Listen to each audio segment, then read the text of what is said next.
Alors, bonsoir tout le monde. Désolée pour ceux que j'ai rembroués étant un petit peu en avance sur l'horaire. Donc, je vois que cette personne n'est pas encore revenue. J'espère qu'elle ne m'en tiendra pas rigueur. Nous allons avoir une soirée très intéressante, une soirée questions-réponses. Et bien entendu, pour cette séquence de questions-réponses, je me suis autorisée à avoir un invité et bien entendu, je vais très largement lui passer la main ce soir. Euh, il est intéressant de changer de focus et le but du comment, du pourquoi et des différents formats, c'est de pouvoir passer du monologue de votre coach en permanence, qui est bien entendu dédié, mais qui aime aussi le partage, de pouvoir être en tête-à-tête, en interview aussi, en questions-réponses, ce qui permet d'avoir des questionnements qui nous viennent de l'extérieur et de vous livrer les conséquences, les enseignements que l'on peut finalement en tirer en termes de partage et d'accompagnement à toutes les personnes qui nous rejoignent. Donc, il y a aussi des formats, et j'en profite puisque vous êtes là, qui sont la matinale, qui sont une fois par mois pour pouvoir permettre aux mamans ou à des personnes qui ont des activités un peu atypiques de se joindre à nous. Donc, bienvenue, merci. J'espère que je retrouve le fil avec Michel peut-être. Je ne vois plus le nom des personnes, donc ce n'est pas grave, on va faire avec. Je vais vous présenter ce soir Xavier Scholl. Alors bien entendu, comme on n'est jamais mieux servi que par soi-même, je vais le laisser, quoique, quand on attire des bonnes personnes, mais je vais le laisser se présenter et nous parler de lui. Donc, merci Brigitte, d'une part de nous accueillir et de m'accueillir. C'est un plaisir d'être ici ce soir. Ça fait maintenant près de quoi, 4-5 ans que l'on se connaît, que Oui. l'on se côtoie avant effectivement de s'apprécier et d'avoir commencé quelques jolies créations. Voilà, donc il y a des choses qui ont émergé au fil des ans. Et je dirais pour allier l'utile à l'agréable, moi je me souviens très bien d'un début de co-création qui se faisait au bord d'une piscine lors d'un séminaire Sane Advanced. Voilà, pour la petite histoire, comme quoi il y a toujours des départs. Donc, eh bien, ce que je vous propose, c'est justement, je vous ai préparé pour éclairer un petit peu, bonjour Michel qui nous rejoint, euh, pour préparer cette soirée, je vous ai préparé un petit parcours justement de quel était le mien et ça va vous donner un petit peu un éclairage sur ce qu'on va pouvoir échanger. Mais avant de commencer, j'aimerais savoir parmi vous, quels sont ceux et celles qui sont salariés, quels sont ceux et celles qui sont entrepreneurs ou les deux. D'accord? Éventuellement, vous nous mettez dans le conversé ou alors vous nous le dites, là pour l'instant, on n'est pas encore très nombreux. Chacun prend la main, ce sera plus rapide, enfin la parole en disant, voilà, moi je suis salarié, entrepreneur ou les deux. Allez, à Watif. Je suis mi-salarié, mi-entrepreneur. Je suis mi-entrepreneur depuis février de l'année passée, mais mon souhait, ce serait de devenir totalement indépendante dans les mois Ok, qui arrivent. très bien. Moi, je suis entrepreneur depuis quasiment toujours. Ok. J'étais très peu salarié. Eh bien, moi, j'étais salariée jusqu'à peu et je travaille pour devenir entrepreneuse. Ok, très bien. Moi, je me suis lancée en tant qu'entrepreneur en octobre dernier. Donc, voilà. Donc après une carrière de salarié, j'imagine. Oui, voilà. D'accord. Et Michel? Ok, bon, Michel nous a peut-être… Pardon, j'arrivais pas à mettre mon micro. Ni l'un ni l'autre. Je suis retraitée, je suis un peu entrepreneuse. D'accord, super. Bon, ben voilà, ça nous donne un petit peu la tendance. Alors, je vais vous partager mon écran et je vous ai préparé un petit parcours. C'est qui Xavier? Et puis, je vais vous mélanger ça un petit peu avec mes pourquoi, qu'est-ce qui m'a amené à ces différents endroits au fil du temps. À l'origine, eh bien, je suis ingénieur en informatique. Et j'ai eu la chance de commencer par donc, diplôme d'ingénieur qui m'a lancé dans la vie active. Et une des sociétés phares qui a été pour moi qui m'a posé les fondations, on va dire, de mon parcours professionnel, c'est la société de constructeurs d'informatique Cray Research. Peut-être qu'il y en a qui connaissent, peut-être pas. Mais en l'occurrence, à l'époque, c'était les plus grands, les supercalculateurs les plus puissants au monde pour calculer tout ce qui était météo et autres. Et ça m'a donné un sens de la qualité et du service client. Et comme on dit souvent dans le SEM, il s'agit de trouver les bonnes rencontres, opportunités et circonstances.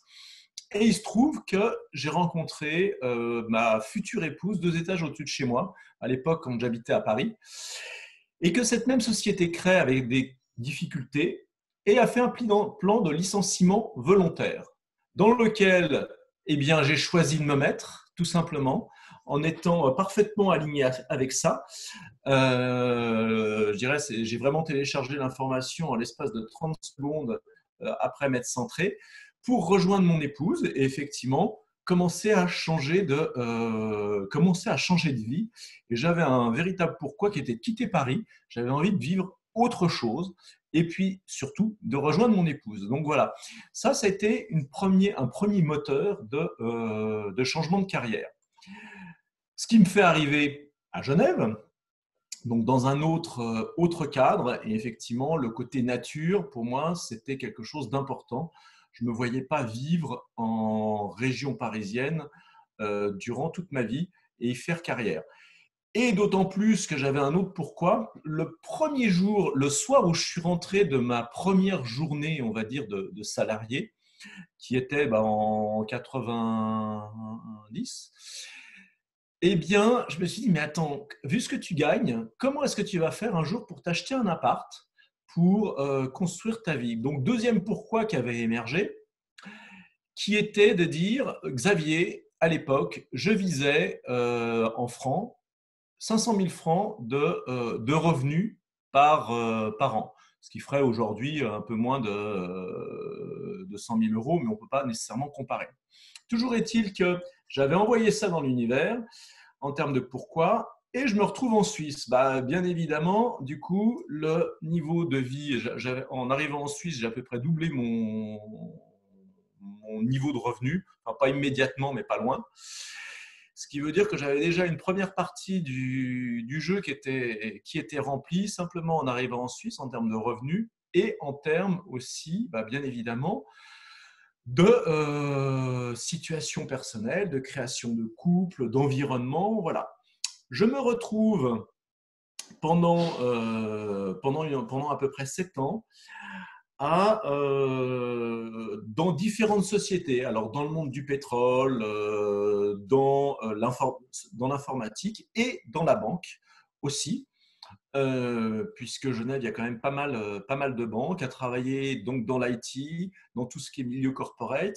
Et progressivement, de l'informaticien, j'évolue dans des rôles de chef de projet. Sauf que les deux côtés du balancier, comme on dit, du pendule, il y avait quelque chose qui était peut-être désaligné en moi. Je commençais à réfléchir à l'indépendance, mais j'étais peut-être un peu trop bien installé dans mon fauteuil à l'époque de directeur, donc très bien payé en Suisse. Et sur une partie très analytique, puisque j'étais directeur de la sécurité informatique d'une banque privée, en l'occurrence la Lloyds Bank, qui existe toujours en Angleterre, mais qui a quitté la Suisse. Donc pour vous dire, un côté très analytique, alors que depuis 20 ans, j'étais passionné de développement personnel, je suivais tout un tas de formations Je suis tombé là-dedans, on va dire, vers l'âge de 20 ans, 25 ans. Et il y avait une grosse tension entre les deux. Qu'est-ce qui se passe? Eh bien, la vie m'a souri. Et je me suis retrouvé finalement, alors je dis maintenant la vie m'a souri, à l'époque, je peux vous dire que je rigolais pas du tout. Mon poste est parti à Londres. Et là, j'ai fait le choix d'effectivement de la liberté, qui est une de mes valeurs, un de mes pourquoi forts, et qui, vous allez voir, se décline dans ma vision de l'entreprise et dans mes accompagnements. Ce qui veut dire que pendant de 2005 à peu près à 2010, j'avais une activité d'indépendant. Je me suis rendu compte que indépendant, c'était bien, mais finalement, j'étais au service des clients. Donc, la liberté rêvée, ce n'était qu'une illusion, c'était juste un changement d'orientation. Et là, je décide de me former au coaching. Alors, d'abord, coaching systémique, et on va revenir dessus, avec la Fédération internationale du coaching. Donc, je suis certifié de la Fédération internationale du coaching. Et puis, je commence à monter mon cabinet. Sauf que je me rends compte que dans certains cas, j'obtiens un plafond de verre, aussi bien dans le domaine financier que dans le domaine que dans les résultats par rapport à certains de mes clients. Et c'est là où je rencontre le SEIN en allant à une formation, en l'occurrence Business Finance. Et je décide de rentrer à l'Institut. Et alors, ce qui est marrant pour la petite histoire, donc là, on est toujours dans cette notion de pourquoi, qu'est-ce qui nous guide? Et en l'occurrence, on va vraiment revenir dessus tout à l'heure. C'est la première fois que je me disais, Xavier, tu fais une formation, ce n'est pas pour toi, ton évolution, c'est pour te différencier d'un point de vue professionnel en tant que coach. Sauf que, bien évidemment, il y a tout mon passé personnel en termes d'expérience, en termes de formation, en développement personnel. Mais je peux vous assurer que c'est l'Institut qui m'a certainement le plus fait évoluer. Et quand j'ai été certifié là, en 2013, ma vision, c'était de dire, je me souviens très bien, j'ai dit à la directrice de cette école, Hélène, dans 5 ans, je serai à ta place formateur de coaching. En l'occurrence, avec l'Institut SEIN, c'est ce qui s'est passé. C'est-à-dire que depuis, je suis passé formateur SEIN, instructeur SEIN, tout comme ma chère Brigitte. Et en même temps, je suis donc coach systémique avec plus de 1700 heures de vol, comme je dis, en coaching, et puis environ 500 personnes d'accompagner, formées en coaching. Voilà, ça c'est mon parcours aussi bien de l'entreprise au départ, qui est pour moi un prisme, une expérience, l'entreprise que je côtoie toujours, mais d'une autre façon, puisque je suis passé entrepreneur. Et pour, je dirais, finir de me présenter, c'est que finalement, voilà un peu les 4 piliers sur lesquels je travaille, qui sont la carrière, l'entrepreneuriat, l'accompagnement de dirigeants avec le leadership, et puis toute la partie corporate avec la conduite du changement. Et pour moi, il y a quelque part un lien entre tout ça et quelque chose qui m'anime fondamentalement, quel que soit, on va dire, le service que je rends, c'est le coaching et en particulier le coaching SEIN. Très bien. Je te remercie pour cette présentation parce que ça nous permet effectivement de mieux te comprendre dans ton format. Une chose, alors on va faire attention au timing parce qu'on est déjà sur un timing serré ce soir et j'ai des engagements après, donc il faut vraiment qu'on soit dans la ligne. Okay. Ce que je voudrais que tu nous dises, parce que c'est important pour les personnes qui sont présentes. Tu parles de coaching systémique, donc j'aimerais bien que tu nous expliques brièvement ce qu'est le coaching systémique et ensuite comment tu arrives à glisser et interconnecter les outils de façon à pouvoir enrichir ce coaching-là qui est ta base, de façon à ce que ce coaching systémique puisse devenir quelque chose de plus puissant, si c'est le cas, et que tu puisses nous expliquer ça. Très bien. Le coaching systémique, selon moi, c'est pour tout coaching, quelque part, il y a un point d'entrée. Il y a un point d'entrée, il y a quelque chose qui gratte, quelque chose qui peut être soit du désir d'évoluer, soit parce qu'il y a quelque chose qui nous dérange. Donc ça, on est sur la partie coaching. Le coaching systémique, c'est essentiellement s'appuyer sur les ressources de la personne, sur ce qu'elle est, pour la faire passer à l'action et atteindre son objectif. Donc, dans le coaching systémique, dans ma vision des choses, il y a bien évidemment une partie émotionnelle interne que l'on a beaucoup développée dans le SEIN. Mais dans la partie systémique, la partie la plus importante, c'est le passage à l'action. Bien sûr, on regarde aussi la personne, comme on dit, le système, c'est regarder la personne dans son ensemble. Mais dans son ensemble, on est peut-être plus dans une partie, l'ensemble externe, que sur la partie interne, que l'on pourrait aussi requalifier, un terme que l'on entend, que j'utilise pas beaucoup, mais que je vais utiliser ici parce que ça vous permettra certainement de comprendre, de manière holistique, si on considère la personne dans son intégralité. Donc pour moi, le coaching systémique, c'est véritablement amener la personne à passer à l'action, à la différence du coaching SEIN, où on va essentiellement regarder d'abord la partie stratégie interne et beaucoup moins la partie stratégie externe. D'accord ? Le passage à l'action. Comment j'intègre ça dans mes outils ? Il y a eu une évolution. C'est qu'au départ, alors j'avais un background, on va dire, aussi de thérapeute énergéticien, mais je ne l'intégrais pas dans mes coachings. Et je l'intègre, on va dire, pas de manière formelle aujourd'hui. Par contre, j'ai rajouté des outils qui sont des outils comme des tests psychométriques.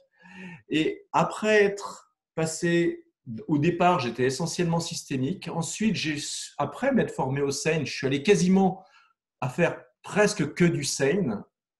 Et aujourd'hui, je suis beaucoup plus dans un équilibre entre les deux, selon effectivement le besoin du client, selon aussi son énergie du moment, selon, on va dire, son énergie du moment. Vous voyez ? Et donc, il va y avoir ce balancier entre l'interne et l'externe, le coaching systémique, les outils de point d'entrée qui peuvent être effectivement de l'analyse psychométrique. Alors, je te remercie pour cette réponse parce que cette question, elle venait de moi, hein, puisqu'elle fait partie des questions que j'ai posées sur la liste. C'était intéressant que les gens comprennent comment un coach, quel qu'il soit, est un ensemble qui se complète. Donc, il y a quand même dans la création d'une entreprise, il y a des séquences importantes, il y a des piliers, il y a des séquences qui ne peuvent être évitées. Est-ce que tu peux aborder cela ? Je pense que le premier pilier qui est important, je ne sais pas si vous connaissez, je ne vous vois plus, j'ai quasiment, hormis Pauline, on n'a plus que des petites icônes. Oui. Vous vous cachez ? Alors, c'est étonnant parce que je vais essayer de résoudre ça, mais… Non, mais si éventuellement, effectivement, c'est plus agréable de parler à quelques visages. Non, et j'ai plus la petite flèche de balade sur les différents visages. Donc, j'ai essayé à 2 reprises. Donc, c'est… Voilà, d'habitude, ça se… Voilà, là, on a au moins notre ami Fabrice. Voilà. Donc, je vais revenir sur les piliers. La chose la plus importante, c'est de se dire pourquoi le why, le fameux why de Simon Sinek, qui est finalement notre moteur interne. Qu'est-ce que j'ai envie de réaliser, de partager aussi, puisque l'entreprise, eh bien, on n'aboutit nulle part si on est tout seul. Hein. Il y a au minimum besoin de clients, même si on n'a pas de partenaire, même si on bosse tout seul. Mais en l'occurrence, c'est de se dire qu'est-ce qui m'anime. Moi, je me souviens très bien au départ, et c'était une grosse illusion, c'était ce besoin de liberté par rapport au monde de l'entreprise. En réalité, oui, aujourd'hui, il y a la liberté d'agir, financière, d'autonomie, on va dire, mais mon why a largement évolué. Et le why, c'est ce qui va votre mission finalement en tant qu'entrepreneur, c'est ce qui va vous guider ensuite sur qu'est-ce que vous allez faire. Donc, je vous invite vraiment à aller regarder cette petite vidéo de Tout commence par le why de Simon Sinek. Il y a le why, le how et le what. Et ce que je vais faire et comment je vais le faire va dépendre de mon why. Pourquoi? Parce que vous allez inspirer différemment. Ça, c'est vraiment le premier pilier. Et aujourd'hui, du coup, moi, ma vision, je dirais ma mission d'entrepreneur, c'est d'accompagner les dirigeants et les entrepreneurs à grandir en leadership et à réaliser leur vision dans un état de bien-être. Donc, pour ceux qui me connaissent, ils peuvent parfaitement comprendre un petit peu d'où vient, puis vous avez vu ma présentation. Mais voilà un petit peu la synthèse. C'est qu'aujourd'hui, ce qui m'anime, c'est les entrepreneurs, les dirigeants, et réaliser finalement l'objectif dans un état de bien-être. La forme de comment ça va le prendre, ça va être différent. Vous voyez, le premier pilier, c'est le why. Le deuxième pilier, c'est le comment je vais le faire. Comment je vais le faire? Est-ce que je vais le faire tout seul? Est-ce que je vais le faire au sein, par exemple, d'une franchise, d'un partenariat?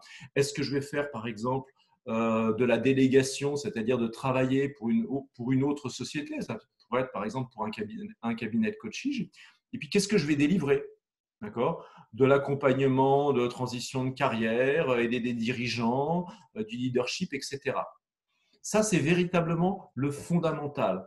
Ensuite, dans la technique, on va dire. Dans la technique, c'est sûr qu'il y a un moment, moi, j'aurais gagné énormément de temps si j'avais été accompagné au départ, bien accompagné par des gens qui ont les séquences, qui auraient pu m'accompagner sur des séquences internes en termes de confiance, de leadership, de comment aborder mon marché, mais pas uniquement de manière livresque. Parce que de dire analysez votre marché, faites une étude de marché, moi je l'ai entendu à gogo. Mais avec ça, on a tout dit et puis on n'a rien dit.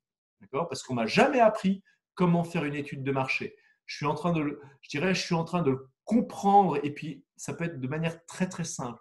Mais donc, faites-vous accompagner pour grandir. Vous gagnerez énormément de temps. Énormément de temps, choisissez les bons partenaires. Et puis aussi, d'un point de vue financier, c'est de se dire qu'est-ce que je cherche à obtenir en termes de finances et qu'est-ce que je suis capable aujourd'hui de m'autoriser avant d'arriver à ce niveau-là. D'accord? Donc, il y a l'aspect trésorerie qui va être qui va être utile, sachant qu'en tant qu'entrepreneur, la trésorerie de l'entreprise et puis ma trésorerie personnelle, c'est quand même deux grands copains, deux grands cousins qui se serrent la main. Hein. Bien qu'en ce moment, ça ne soit pas autorisé par le Covid. C'est intéressant ce que tu dis là, parce qu'effectivement, tu vas à un moment donné être capable de faire le bridge avec le SANE, puisque tu vas te confronter aux deux intelligences qui vont gérer ces personnes et que ces personnes vont devoir gérer, parce qu'elles vont être tirées par le besoin de générer et le besoin de se poser et de gérer leur entreprise. Et je pense que ça doit faire partie des sujets qui, dès le départ d'une vision, dès au départ de n'importe quel système de valeurs au travers de l'activité qui est pressentie, parce qu'il y a ces piliers, mais ça veut dire que l'entrepreneuriat devient quoi en réalité? C'est un sacerdoce, c'est un engagement, c'est une expression de soi, c'est une expression de nos talents. Parce qu'aujourd'hui, si on regarde bien, l'entreprise est devenue une mécanique qui est le reflet de ce que nous sommes. Mais toi, si tu devais conseiller les personnes, est-ce que tu pourrais leur dire qu'il y a différents types d'entrepreneuriat, en dehors des formats, bien sûr, en termes de comportement, ou comment tu sens ça? Alors, je vais faire un petit retour en arrière pour faire le pont peut-être entre les piliers et la question que tu me poses. et revenir dans l'optique entreprise, non pas entrepreneuriat, mais en entreprise. C'est quelque chose dont je parle beaucoup pour les personnes qui sont en transition de carrière, c'est de se dire quelles sont mes valeurs personnelles. D'accord ? Typiquement, dans mes valeurs personnelles, il y a la liberté, la spiritualité, ce que j'ai appelé la lumière, en l'occurrence, tout simplement parce que pour moi, ça regroupe des notions de respect, d'authenticité et aussi de spiritualité. Et puis, il y a l'évolution. D'accord ? Ça fait partie, c'est quelque chose c'est une valeur que j'ai découvert relativement tardivement, mais ça fait partie de moi, d'évoluer. Je suis tout le temps en apprentissage. C'est aussi pour ça que j'adore transmettre. C'est aussi pour ça que je suis coach. D'accord ?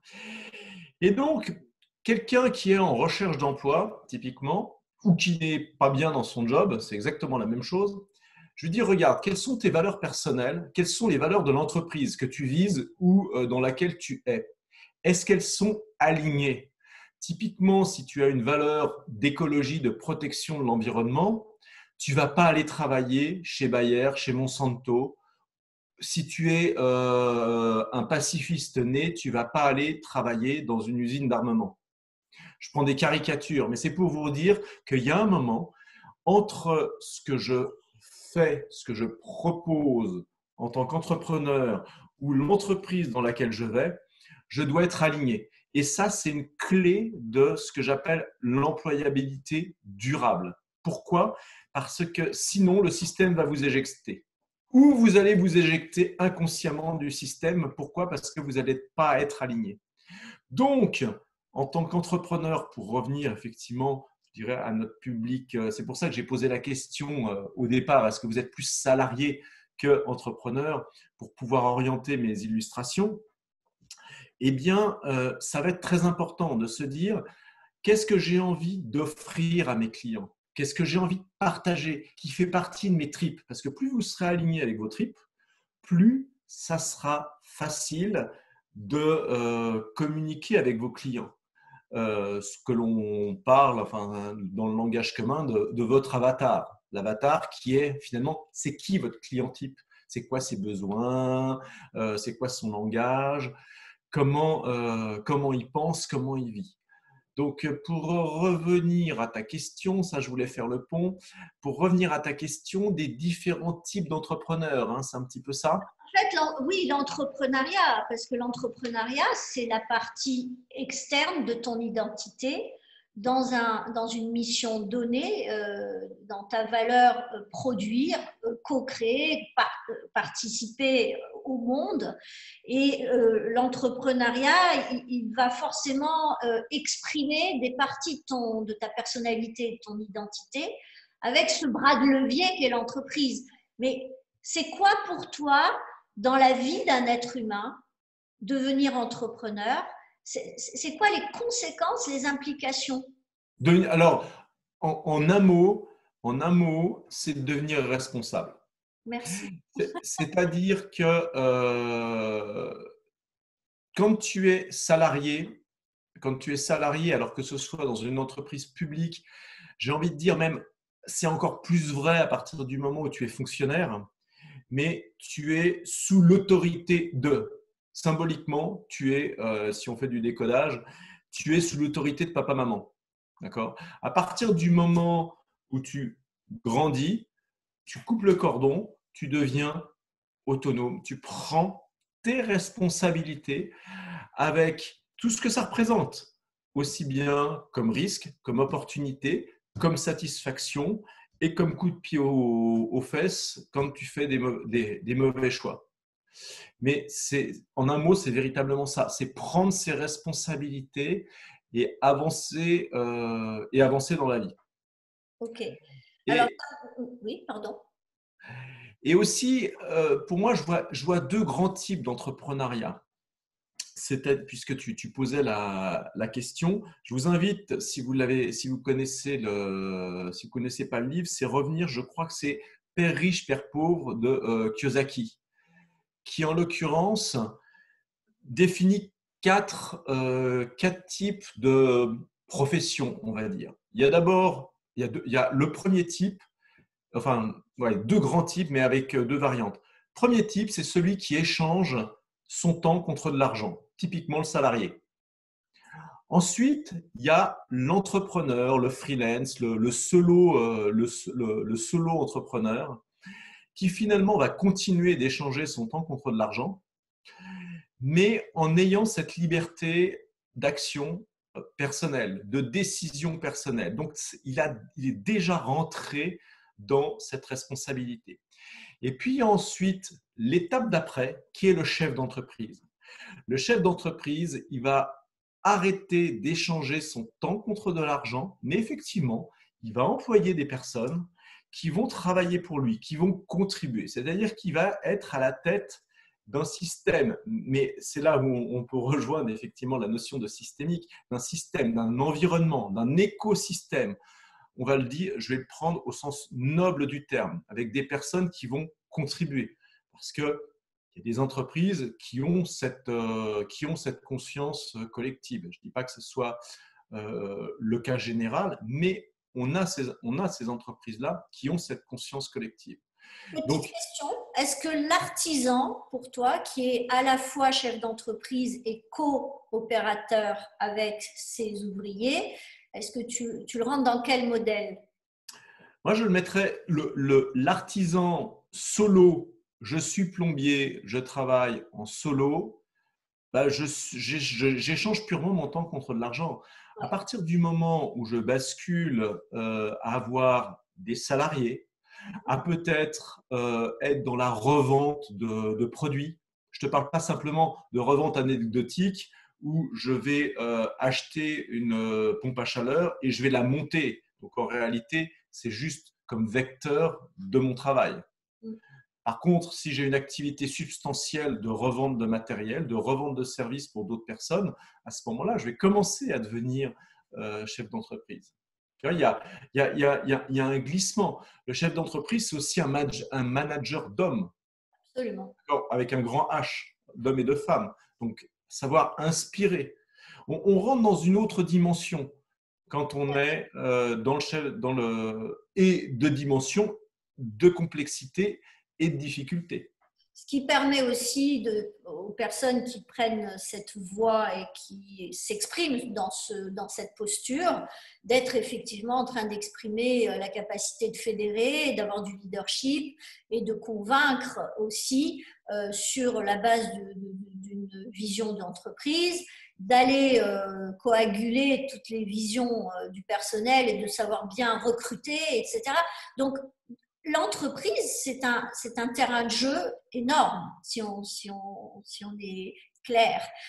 C'est quand même toujours, il y a ces piliers comportementaux aussi dans l'entreprise et les postes, les postures clés dans l'entreprise, mais ça reste quand même un immense terrain de jeu pour exprimer ses dons et ses talents, n'est-ce pas?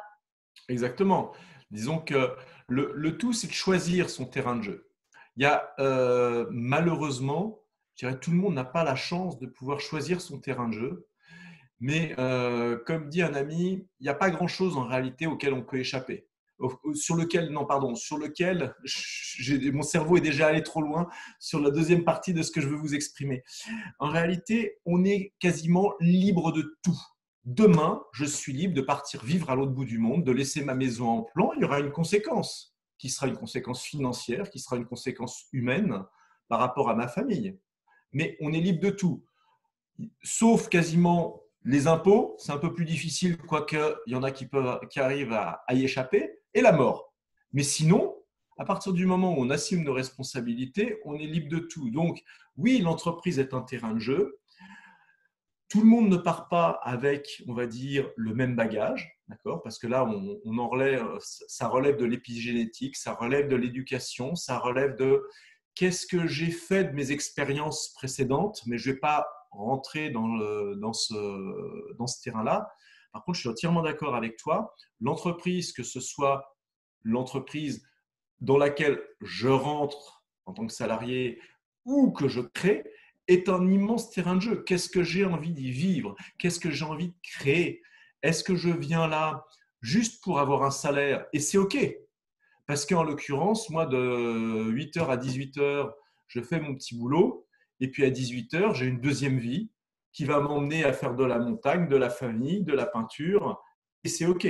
Alors, tout à l'heure, tu as parlé d'inspiration et je pense que quand même l'entreprise, c'est absolument l'émergence, le témoin d'un énorme moteur qui est un niveau d'inspiration par rapport à du potentiel, bien sûr, mais des dons et des talents et des visions. Donc, comment l'entreprise, au travers d'un entrepreneur qui peut être un modèle de comportement humain, comment l'entrepreneur va jouer entre sa partie, son terrain de jeu personnel et la partie qui correspond à son entrepreneuriat et qui est purement missionnée par lui pour aller servir de contact avec le monde. Donc, qu'est-ce qui va faire qu'il y a des enjeux à ce niveau-là? Alors, bien sûr, en tant que coach SANE, pour ceux qui connaissent le SANE, ça doit résonner, ça doit chatouiller les oreilles. Mais toi, dans ta vision de coach systémique, avec ces alliances, avec d'autres méthodologies, comment ça se passe, la conciliation entre moi, boss, et moi, papa, frère, ami, pote? Il y a deux aspects. C'est-à-dire qu'au départ, on était, la première partie de ta question, c'était plus de se dire comment finalement je vais bien vivre dans l'entreprise. D'accord ? Comment je vais m'y installer, m'y intégrer, finalement, utiliser mes talents.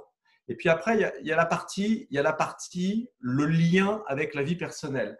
Je n'avais pas du tout pensé à vous présenter ça, mais je suis en train de chercher pour moi un support que j'utilise et qui, à mon avis, va vous… Moi, je préférerais, si tu veux bien, que tu répondes. Toi, alors, je réponds de manière simple. Comment tu Voilà. concilies le mec qui a un talent fou, qui a une idée, qui télécharge une idée d'un matériel ou d'un service ou d'une prestation reproductible sous un format donné, surtout aujourd'hui on voit que c'est faisable, et qui se met à finalement focaliser là-dessus. Qu'est-ce qui se passe dans son couple? Quels sont les enjeux auxquels… Ah d'accord, dans son couple. Alors déjà au départ, c'est bien, on sent, il y a la passion. Il y a la passion, le gars, il a téléchargé, il a cette énergie-là. Donc, pour pouvoir créer l'entreprise, non seulement c'est bien d'avoir l'énergie, mais il y a besoin d'avoir les compétences. Donc, les compétences métiers et aussi relationnelles comportementales. Donc, quelque part, on a déjà la passion, le cœur, les compétences. Ensuite, ce qui va être indispensable, c'est de pouvoir apporter de la valeur, de la valeur à ses clients, à ses partenaires, d'accord ? Valeur qui, à un moment ou à un autre, sera monétaire, d'accord ? Donc, d'apporter de la valeur. Quand la personne, elle est capable de croiser la motivation, l'inspiration, le côté compétence, le côté valeur et transformation, parce que l'argent n'est qu'une énergie hein, finalement, mais la plupart des entreprises sont quand même construites dans une optique où à un moment, le flux financier existe. Si tu es à l'intersection de ces trois zones, tu es dans ta zone de génie. Ok, et c'est à ce moment-là que l'entreprise se transforme en opportunité pour le monde? Et c'est là où toi, tu te transformes en entreprise, en opportunité pour le monde. Et c'est là où justement, tu faisais le lien avec ta famille, typiquement. À partir du moment où tu es dans ta zone de génie, tu vas pouvoir rayonner au niveau de ton entreprise et au niveau familial, au niveau personnel également. Puisque tu auras cet équilibre entre ce que tu es, ce que tu offres au monde, puisque ta valeur elle est reconnue, d'accord ? Et du coup, de transformer ça en opportunité et d'ouvrir, on va dire, de faire le pont entre cette valeur que tu offres au monde à travers l'entreprise et de la ramener dans ton cercle familial. Enfin, si j'ai bien compris la question. C'est intéressant ce que tu dis, Xavier, parce que moi, je suis en train de coacher des entrepreneurs et c'est vrai que l'entreprise, c'est une famille. Et c'est très intéressant en tant que coach sane de voir comment les croyances limitatives en relation avec la famille et avec les missions familiales vont avoir un impact sur la personnalité de papa dans l'entreprise et aussi de partenaire dans l'entreprise. Et c'est là où, en termes de coaching, pour toi, c'est du pain béni parce que effectivement, tu disais avant, tu restais pas parce que tu es qui tu es, mais je veux dire, au lieu de rester en surface, dénoncer la part émotionnelle, en définitive, tu peux rentrer dedans et résoudre les problématiques émotionnelles d'un entrepreneur et dans l'entrepreneuriat. Bien sûr, bien sûr. Je vais te citer, je vais te citer un exemple d'une cliente que j'ai accompagnée pendant un bon bout de temps. Et elle me disait, Xavier, à un moment, c'est simple, dans son rôle de dirigeante d'une société d'informatique en Suisse, elle devait faire rentrer un ordinateur dans une entreprise. L'ordinateur qui valait $1 million, en l'occurrence pour des raisons que je ne me souviens pas, mais il ne pouvait pas y rentrer, soit parce qu'il était trop gros, on ne pouvait pas casser les murs, on ne pouvait pas démonter l'ordinateur.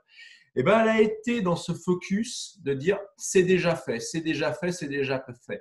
Elle a continué à soutenir ses équipes jusqu'au moment où ils ont téléchargé la solution. Je me souviens plus de la chute, de comment c'est rentré, mais c'est pas important. Donc, c'est de développer les canaux de persévérance par rapport à l'objectif. Là, j'en ai un autre en ce moment qui est dans un tout autre domaine, mais où finalement, avec le travail que l'on fait, il est en train justement de… le Covid amène complètement un effondrement du marché pétrolier, d'un point de vue… et pour lui, c'est une énorme opportunité de changer complètement son business model plutôt que d'être un satellite quelque part de l'environnement pétrolier, mais pour en devenir un acteur autonome. Et ça, c'est effectivement son mindset, cette flexibilité intellectuelle et émotionnelle à transformer par rapport à ce qui se passe dans l'instant présent. Et ça, la flexibilité, c'est la chose la plus importante aujourd'hui, déjà hier, mais encore plus aujourd'hui. Qui sait ce qui va se passer après le 11 mai, entre guillemets 11 septembre? C'est exactement pareil. Alors, ce qui est intéressant dans ce que tu dis, c'est qu'effectivement, une des clés de voûte, c'est la créativité. C'est ce qui fait l'éternité de l'entrepreneuriat. C'est le relais, c'est le bras de levier de toute situation de crise. Et dans cette situation-là, bien entendu que on peut très brièvement évoquer le modèle de l'entreprise aujourd'hui, qui est un ensemble de cerveaux, c'est un cerveau collectif. Et on est de plus en plus aujourd'hui dans l'entrepreneuriat capable d'anticiper sur les freins dans l'entreprise et les freins dans l'entrepreneuriat. Est-ce qu'il y a pour toi des vrais pièges ou des vraies problématiques qui reviennent en boucle dans ton expérience de coach? Je pense que alors, d'une part parce que je l'ai traversé, mais aussi dans les jeunes entrepreneurs, c'est le syndrome de l'imposteur. Syndrome de l'imposteur qui est de se dire oui, mais en l'occurrence, est-ce que j'ai bien toutes les compétences pour me lancer, pour essayer, pour oser? Donc, le syndrome de l'imposteur, c'est je ne suis pas à la hauteur, je manque de confiance. Alors là, on ne va pas aller creuser sur toutes les possibilités, mais on est véritablement sur la partie stratégie interne à modifier, donc tout ce qui est croyance. Si on attend d'être parfait pour se lancer, il ne se passera rien. Aujourd'hui, d'ailleurs, on le voit bien sur le marché, les produits se lancent de plus en plus vite. À la limite, ils sont à peine finis, voire ils sont souvent encore un peu bancals, en particulier dans l'informatique. Tu me disais, les freins, Premier frein, syndrome de l'imposteur. Je pense que c'est le frein interne principal. Après, c'est peut-être le manque c'est pas tant le manque de préparation, mais je pense le manque d'anticipation entre ma vision qui m'enthousiasme et le prix à payer. C'est pour ça que le mot qui me venait, c'est le manque d'anticipation. C'est être capable de croiser finalement ce désir de créer, ce désir qui me pousse, hein, certaines formes d'énergie de vie, et puis aussi qu'est-ce que ça va impliquer. Parce que tout à l'heure, on parlait de trésorerie et autres, il va falloir gérer. En tant que chef d'entreprise, je vais avoir à gérer des hommes et des femmes. Donc, est-ce que j'ai les capacités? Comment je vais m'entourer autres? Donc, un des freins, c'est la capacité de pouvoir prendre du recul. Et typiquement pour les petites entreprises ou les solo-entrepreneurs, c'est une des grandes difficultés, c'est d'être capable de prendre du recul. On n'a pas de comité stratégique. On n'a pas de comité stratégique, de CODIR qui nous disent « Ah ben voilà, il faudrait faire ci, faire ça ». C'est comme ça que dans, je dirais, la différente palette de services que j'offre, j'en suis arrivé à rejoindre effectivement une franchise de Mastermind et à le développer sur la Suisse. Pourquoi? Parce que comme ça, c'est offrir aux entrepreneurs un comité de direction, un regard externe. Pas uniquement effectivement sous forme de coaching, mais sous forme de regard de pair, une communauté. Qu'est-ce que tu penses de mon service et comment je me présente? Qu'est-ce que j'offre? Tu vois? Donc ça, c'est un deuxième frein et aide, entre guillemets. C'est très intéressant parce que effectivement, l'un des plus gros freins personnellement, j'ai connecté dans les différentes entreprises pour lesquelles j'ai pu travailler au travers de l'entrepreneur, ça a été ce manque d'anticipation, d'une part, le manque de prise de retrait, de mise en retrait, de satellisation, de recul et l'autorisation de détruire pour reconstruire par palier avec des ressources bien préétablies pour pouvoir reformater, resculpter la création d'il y a 15 ans, 10 ans ou 3 ans ou 4 ans selon les activités qui peuvent être des timings très très vieillissants très rapidement avec des degrés différents. Et je pense qu'effectivement, tu as raison, c'est peut-être une des clés de la réussite aussi de l'entreprise, d'être capable de se remettre en visibilité par d'autres intelligences que la sienne propre. L'entrepreneur a une intelligence et d'aller prendre l'information dont il a besoin pour pouvoir se reformater. Et reformater sa création pour qu'elle devienne une création au plus large terme d'autres personnes co-créatrices. Est-ce qu'il y a d'autres choses, Xavier, dans ce qui peut être pénalisant, qui, toi, te rebutent particulièrement ou t'ont interpellé ou inquiété? Alors, tu me demandes qui me rebute. Bien évidemment, il y a tout l'aspect administratif, mais là, on est dans le côté très terre à terre, tu vois. Mais en même temps, c'est quand même quelque chose qui est important. Nombre d'entrepreneurs qui, excusez-moi du mot, mais se plantent parce que tout simplement, ils n'anticipent pas qu'à un moment, il va y avoir des impôts, qu'à un moment, il va y avoir de la TVA à payer ou des impôts sur qui sont liés à l'activité. Donc, voilà, pour moi, ça me paraît relativement simple, mais au début, il faut savoir quand même se renseigner ou se faire épauler. Donc, je dirais, un des pièges de l'entrepreneuriat, c'est de savoir déléguer aussi. C'est de se dire, je te parle quand on est surtout en phase de démarrage, c'est de ne pas devenir l'homme orchestre. Par moment, c'est de se dire, OK, qu'est-ce que je vais faire? Quelle est la valeur ajoutée que je vais apporter par rapport à ce que je peux déléguer? Effectivement, ça a un prix. C'est-à-dire que si je le délègue, automatiquement, ça va me coûter quelque chose.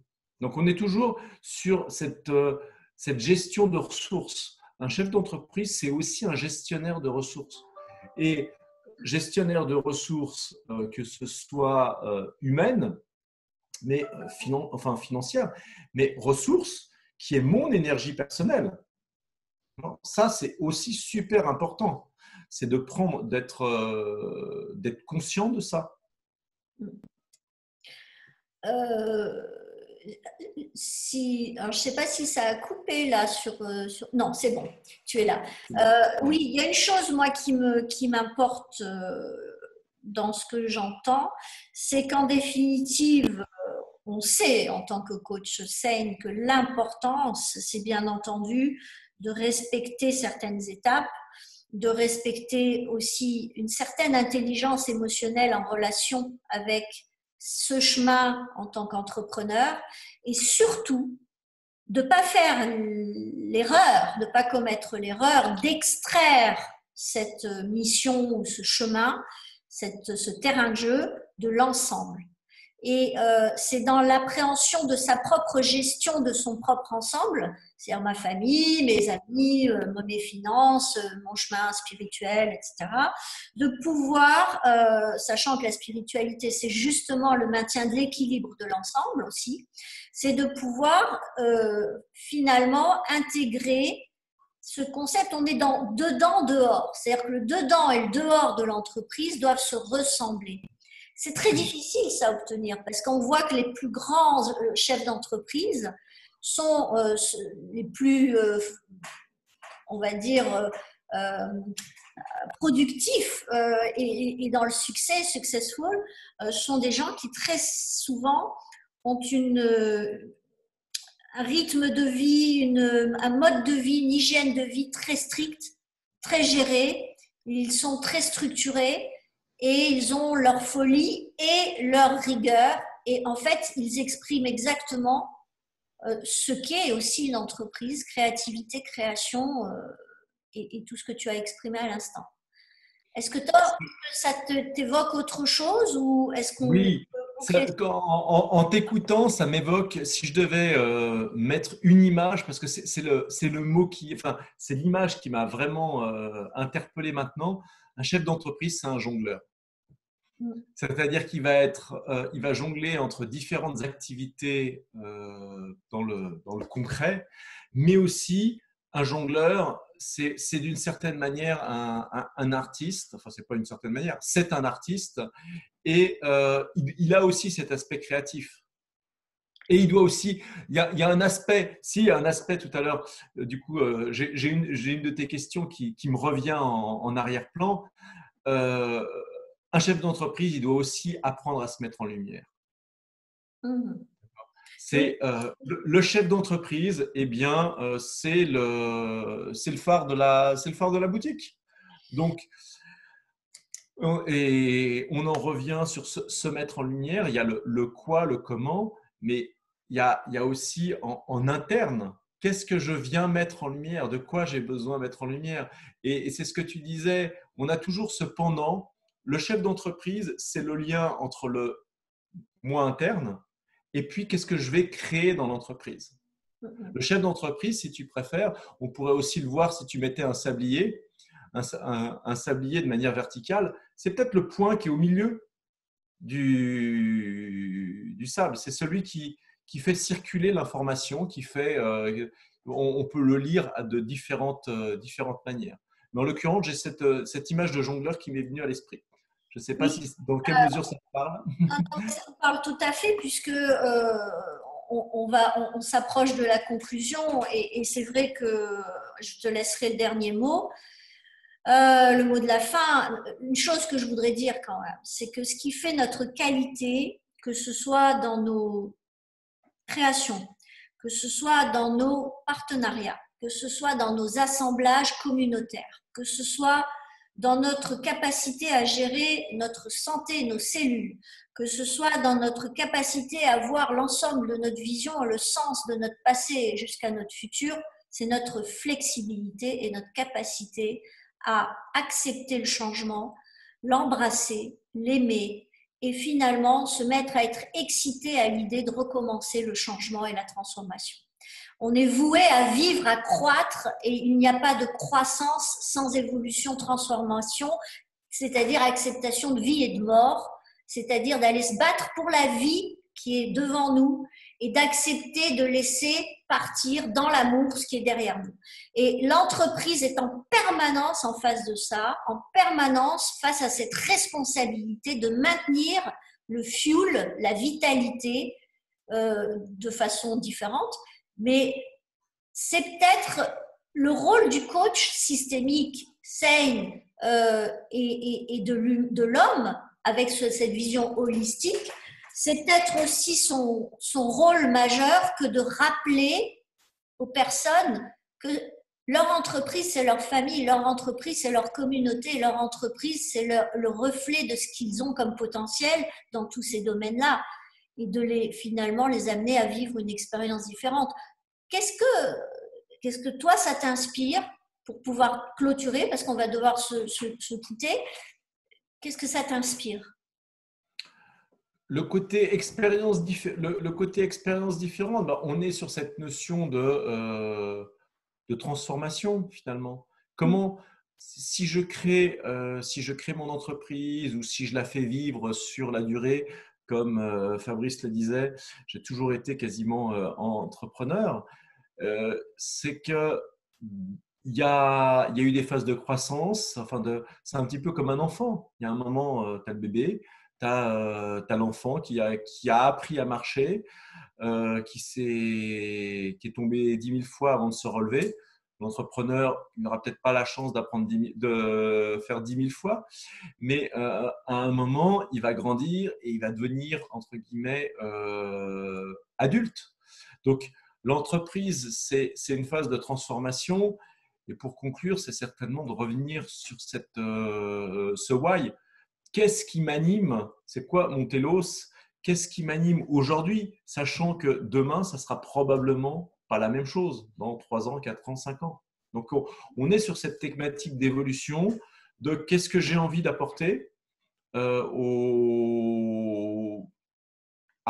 mon environnement, qui peut être simplement, je dirais, mes clients, mais aussi ma famille et autres. Qu'est-ce que j'ai envie d'offrir ?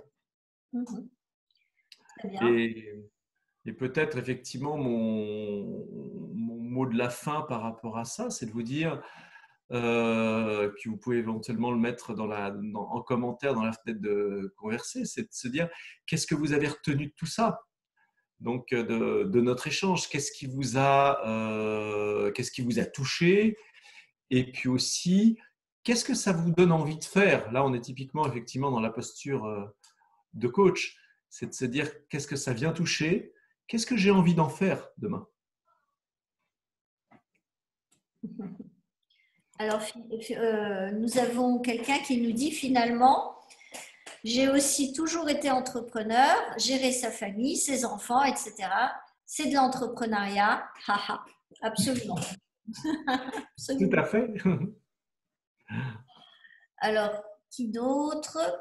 Non, personne d'autre, pas d'autres commentaires. Donc, excusez-moi, j'ai un petit problème d'éclairage. Donc, si vous voyez que ça bouge sans arrêt, c'est juste que j'ai une petite fluctuation de lumière. Très bien. Alors, je suis définitivement l'essence de mon entreprise. Bravo. Alors, je ne donne pas les noms, mais je crois que vous pouvez tous lire les commentaires. Donc, c'est Pauline. C'était Awatif, le ha-ha-ha. Et Fabrice, bien sûr, entrepreneur, adaptabilité et flexibilité. Absolument. Merci pour ce commentaire. Et est-ce que il y a quelque chose que tu voudrais ajouter, Xavier ? Osez. Oui. Osez, croyez en vos rêves. Si votre rêve, c'est, puisqu'il y en a un certain nombre qui sont plus en phase de création, osez plutôt, justement, c'est une manière d'évoluer, c'est une manière de grandir et surtout pour ne pas avoir de regrets et en même temps de manière centrée, c'est-à-dire que ce n'est pas à n'importe quel prix. C'est aussi d'évaluer quels sont les risques, quelles sont les opportunités, d'où vient cette envie finalement d'être entrepreneur. Parce que être entrepreneur, ce n'est pas un but en soi. C'est qu'il y a effectivement quelque chose qui nous anime. Si vous avez déjà fait ce travail sur vos valeurs personnelles, c'est parfait. Est-ce que je suis en lien avec mes valeurs personnelles ou pas? Donc, comment ça se dresse dans mon paysage personnel, cet entrepreneuriat? Comment ça se dresse dans mon équilibre de vie familial, amical, etc. Et financier aussi. Donc, parce que l'entrepreneuriat, justement, c'est typiquement, tout à l'heure, je parlais ce mélange entre motivation, inspiration, passion, les compétences et la valeur. C'est que si je crée une entreprise qui ne génère pas de la valeur, à un moment, ça va vite devenir compliqué pour moi. C'est bien le bénévolat, mais passer du bénévolat à l'entrepreneuriat, il y a un grand saut. Je vous en parle moi, dès le départ, j'ai choisi l'option de faire payer mes coachings, même quand j'étais en formation. Mais je peux vous dire que les personnes qui ont pris l'option de se dire oui, je vais me former et puis ensuite je commencerai à faire payer, les personnes qui étaient leurs clients bénévoles, c'est beaucoup plus dur de convertir. Donc, intégrer cette notion de valeur et en même temps, tiens, peut-être comme mot de la fin, dites-vous bien que la valeur que vous donnez aux autres, c'est aussi la valeur que vous percevez de vous-même. D'accord ? Donc, l'entrepreneuriat, c'est donner de la valeur et c'est aussi recevoir de la valeur. Je n'avais jamais pensé à ça, mais merci par votre présence d'avoir suscité cette réflexion. Absolument. Et d'ailleurs, on ne peut pas vendre quelque chose que l'on ne pourrait nous-mêmes payer au plus haut prix. Le prix qui est proposé est celui qui est le plus évalué. Et effectivement, tant qu'on n'est pas prêt à payer le prix de notre session de coaching, on ne pourra pas la vendre. Et on ne pourra pas vendre le moindre Apple tant qu'on n'est pas prêt à investir le prix du produit Apple qu'on vient de créer et pour pouvoir le diffuser. Donc, en tout cas, moi, je tenais à te remercier parce que c'est vrai que c'était important pour moi qu'on fasse cette parenthèse sur l'entreprise. Et merci pour la personne que tu es, l'ami que tu es, le collègue que tu es, le confrère. Et donc, tu es le bienvenu ici. Je vais juste, avant de vous annoncer la suite, je vais juste vous dire, votre première œuvre, c'est vous. Donc, avant d'aller commencer à créer quoi que ce soit, commencez à vous recréer et vous verrez que c'est une jolie récréation que de se recréer. Parce que vous allez vous rendre compte que c'est là où vous redevenez l'enfant libre et que cet enfant libre, il se permet, il s'autorise des choses que notre sagesse d'adulte a verrouillé sous des formats très bizarres que notre ami Xavier doit fréquenter de temps en temps dans ses coachings. Et voilà, donc ça c'était mon petit mot de la fin.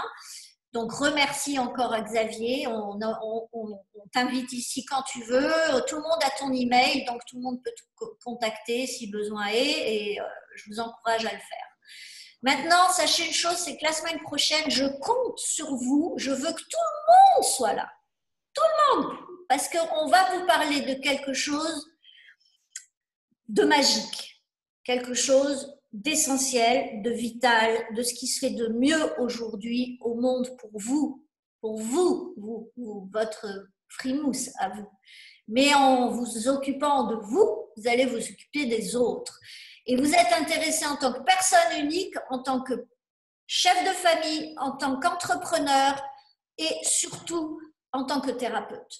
Donc, si vous connaissez des personnes qui sont dans ce cadre-là, j'ai testé, j'ai désiré, j'ai attendu, mais j'ai eu, parce qu'il y avait le Covid, et je peux vous dire que quand je parle de quelque chose, c'est que je suis à 10 sur 10 de conviction que ça représente une opportunité pour les gens, en termes de santé, de satisfaction ou de quoi que ce soit. Et là, on va vous parler santé, mais on ne va pas vous parler de santé telle que vous le concevez habituellement.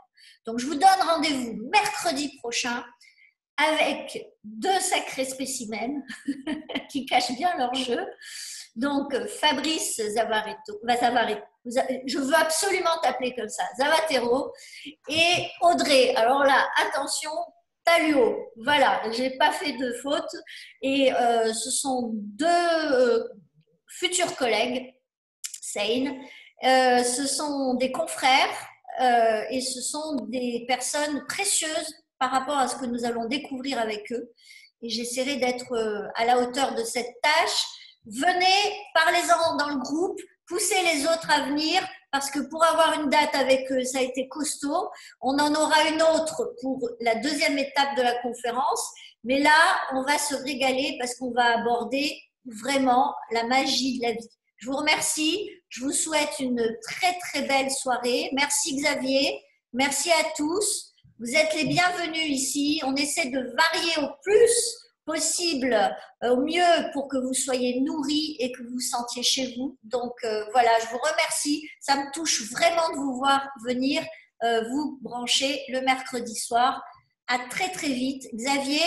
Merci à vous tous. C'était vraiment un grand plaisir. Et peut-être juste un dernier mot, c'est qui me tient à cœur depuis des années, c'est investissez sur vous-même, quel que soit effectivement ce que ça représente pour vous. Mais c'est probablement un des piliers par lequel on aurait pu commencer pour les entrepreneurs, mais surtout pour soi-même. Un grand merci à toi, Brigitte, d'avoir organisé ça et animé ça de main de maître. Et puis, bon vent à vous tous et toutes. Et à la semaine prochaine. À la semaine prochaine. Au revoir. Bonsoir tout le monde. Merci. Ciao. Ciao. Bisous. Bonsoir. Bonsoir.